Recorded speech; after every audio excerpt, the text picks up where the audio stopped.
What's up guys, David here and welcome back to episode 8 of the FitPro Lead Gen Show with me, David Kyle.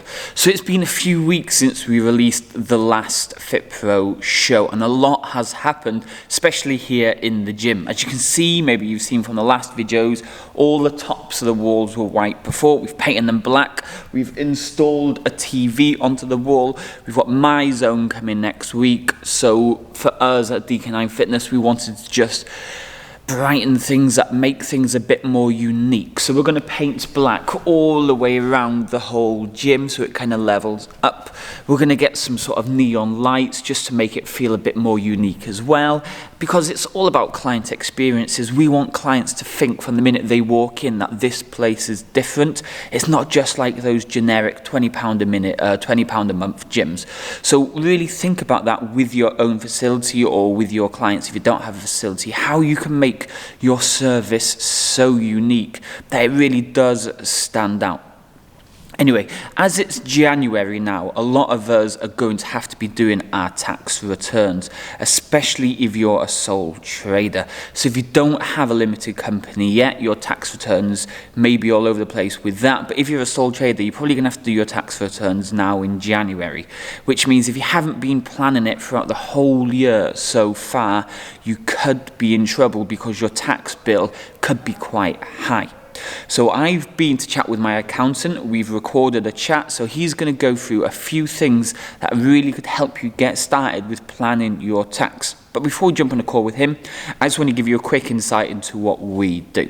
So for us at DKnine Fitness, we have one separate business account. With that, we also have a savings account. Now, in that savings account, every single week, we put £200 in there. The reason for that is come the end of the year, we don't want a massive tax bill where we're unsure about how much tax we need to save. Obviously, the accountant is going to be telling us roughly each month how much we need to be putting away. But every single week, without fail, we put £200 a week in the savings account. So come the end of the year, we've built up a nice big buffer. So no matter what the tax bill is, it doesn't feel like it's such a massive amount coming out of the account because we've got a savings account. So think about that. Go and get your main business account, go and open a separate business savings account, and every week, without even thinking about it, set up a direct debit to put, say, 20, 50, 100, 200, 500, no matter, just think about how much your business is taking in, and put a good amount of that away in the savings account, preferably in a 1 year's bond or 1 year's ISA, so you're actually getting some interest on your savings, so when the tax bill does come, you're not scrambling around to find all this money to pay your taxes back. Anyway, that's enough of me talking. Let's jump straight into the chat I had with my accountant, James.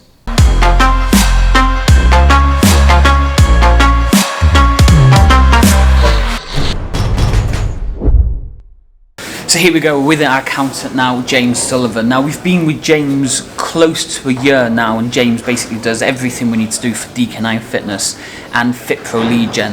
So I thought, as it's January, it's becoming really close to the tax year, why not get James onto the show this week to give us more information about how you can help yourself, not just for him to sell himself, but for him to give you more advice on ways to help you save money, do your tax returns better, and just make sure you're not going to have to pay a massive fortune when it comes to your tax returns. So welcome, James. Hi. So tell me, what is it you actually do for clients in general, so people know what it is you do? It's all about, no one wants to pay tax, but unfortunately, like death, it's one of life's certainties. So it's all about minimising your tax exposure as much as you can, by legitimate means. Yeah. So for somebody, let's say, brand new to the personal training or fitness industry, what should they do from the get-go? They've just qualified. What should they do to start really thinking First thing, do get organised. I would suggest setting up a separate bank account for the business activity. So that's a business account and a personal account? Yes. Okay. So run two side by side. All the personal expenditure goes through the one. All the business income and expenditure goes through the other. Obviously, you need to pay yourself, so transfer the money on a weekly or monthly basis, however you see fit. But what that does is the business account, if you put all your business expenditure through it, when it comes to the end of the year, it's a lot easier to capture all of the costs. Okay. So yeah, so that's the one main piece of advice, because the last thing you want to do is miss out on costs, because if you miss out on costs, you miss out on tax relief. So your tax bill will be higher as a result. So would you recommend investing in something like Xero, which we use, or QuickBooks, or can they generally keep track of most of this stuff themselves? I'm an advocate of Xero. It does far more than just listing transactions. So if the business has a lot of potential, it can give you a lot of reporting power. To start with, spreadsheets are a must. I would say that should be the bare minimum that people do, because unless you know what the business is making, you don't know whether to stop and go employed, for example, for an easier life. So spreadsheets are going to be a minimum. If you want a bit more analytics, then something like Xero, which tends to be the easier one for clients to use, is also an option. Okay. So carrying on from there, then, should people have two accounts, maybe a business and a business savings account, or is one account more than enough? Having a business savings account is a good idea. Yeah. Because if you squirrel away 20% of what you earn, the tax bill at the end of the year isn't going to be as painful. If you assume that money is HMRC's, then you won't be crying into your cornflakes on the morning of the 31st of January. Yeah. So that is advisable. Yeah. So how can you possibly work out how much tax you need to put away every month then? Is there any tips or guidelines, or should you just put £100 a week away? Depending on the earnings, an accountant would be able to look at your earnings, guesstimate your tax bill, and, for example, give a percentage. Say, okay, based on you're going to earn £30,000 a year. Yeah.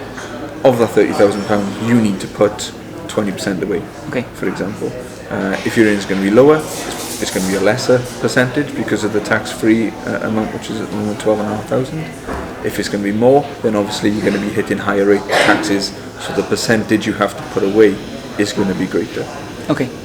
So keeping with that, then, you've been putting your money away, you've been using something like Xero. Is it better to get a bookkeeper, or you reckon you can do most of it yourself? To start with, you can do most of it yourself. I would only instruct a bookkeeper when you become too busy to do your own admin. Yeah. Because if you're too busy, it means you're earning money. If you're earning money, you can pay for a bookkeeper to do your books. Again, you focus on things that you're good at, and you get other people in to help.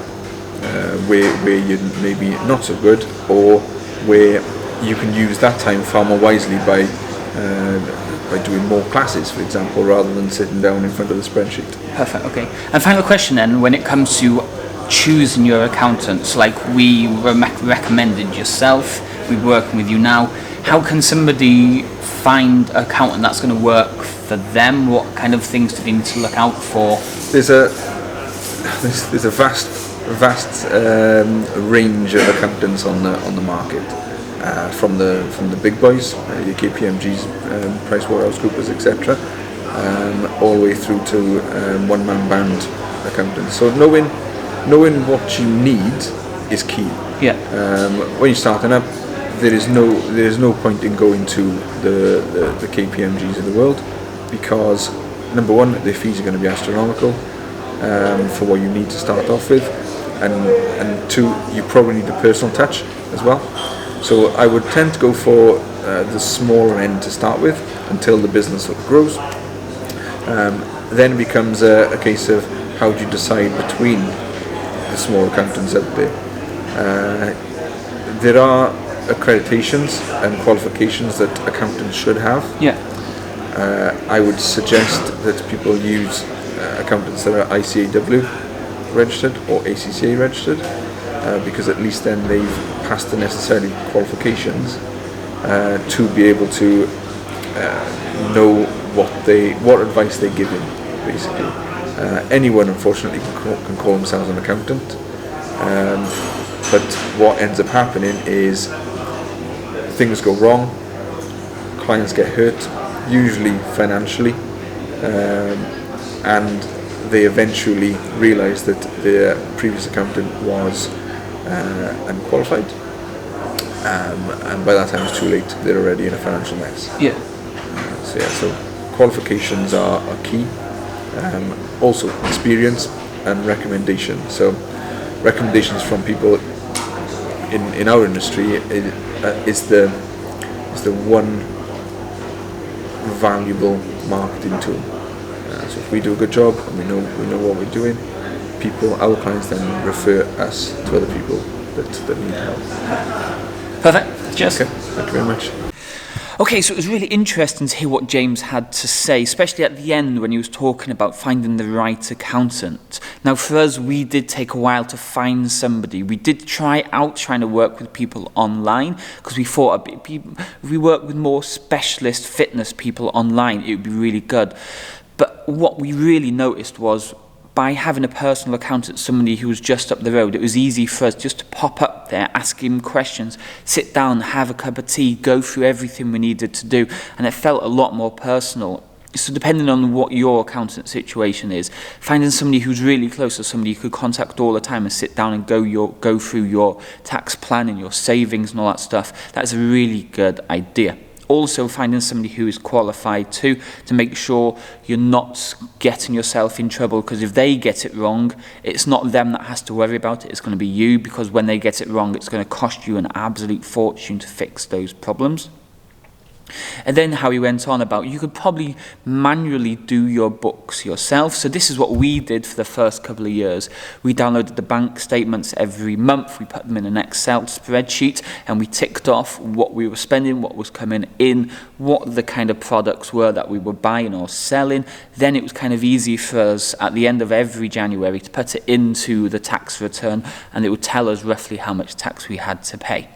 The biggest thing for us, what I said at the start, was having that separate savings account. By having that separate savings account, we never had to worry about how much money we had to pay at the end of the year, because we had a nice big pot of cash that we could more or less give over right away. If it was more, then we just had to dip into our business account, but most of the time the money we were saving or putting away into our savings account would cover it and would be a little bit extra as a nice little bonus. Anyway, thanks for watching today's FitPro Lead Gen Show. If you have any requests for future episodes moving forwards, do let us know.